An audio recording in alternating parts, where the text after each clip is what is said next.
500 years ago, there was a twisted king's game. Anyone who received a text from the king had to strictly follow its commands. If you failed to complete the task within 24 hours, you would die a painful death. To understand how this began, we start with a boy named Nobuaki. He was just an ordinary transfer student. One day, he and his entire class received a strange text. It said they had all been entered into the king's game. They were told to obey the rules absolutely, or face the king's punishment. Everyone thought it was just a sick prank, but Nobuaki warned them it was no joke. Before transferring to the school, he had been a survivor of the game. He'd moved here to escape the painful memories. Nobuaki told them the king would soon start giving orders. Anyone who failed to complete a task would be punished, even killed. Just then, every student got the first command. The message said, Nobuaki must kiss the most popular girl, Kimi. The whole class immediately turned on him. They were sure he had set this up just to get close to Kimi. Nobuaki stood frozen, unable to explain as their anger grew. That evening, he went alone to the schoolyard. He stared anxiously at his phone. He knew what would happen if the task wasn't done. He didn't want to bring death to Kimi, so he decided to wait for his own.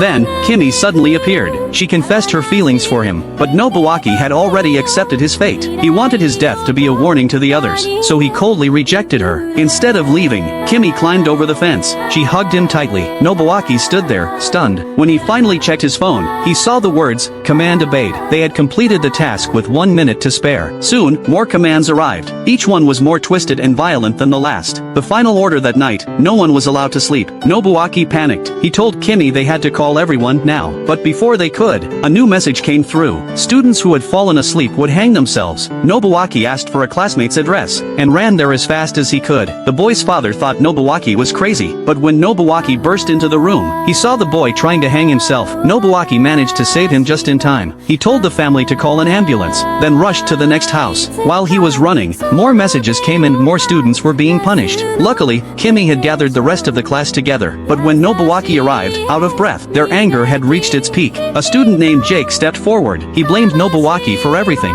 He said Nobuaki was worse than a dog. Then he and others pinned Nobuaki down. Suddenly, Kimi gasped. Another message had arrived. It said Jake had failed a task. His punishment, death by blood loss. The next second, Jake's nose started bleeding. Then blood poured from his whole body. He collapsed from massive blood loss. Before anyone could process this, Kimi received another command from the king. It ordered her to have sex with Jake. She looked to Nobuaki for help, terrified. He told her he couldn't defy the king's orders. Desperate to survive, Jake dragged Kimi away. He showed the worst of human nature. As Kimi struggled, her mental defenses completely shattered. Then, in an instant, her fragile demeanor vanished. She kicked Jake hard onto the ground. From that moment on, she too would reveal the darkness within. If you received a text ordering you to do what you hate most, would you obey to save your life? Could you still hold on to your kindness?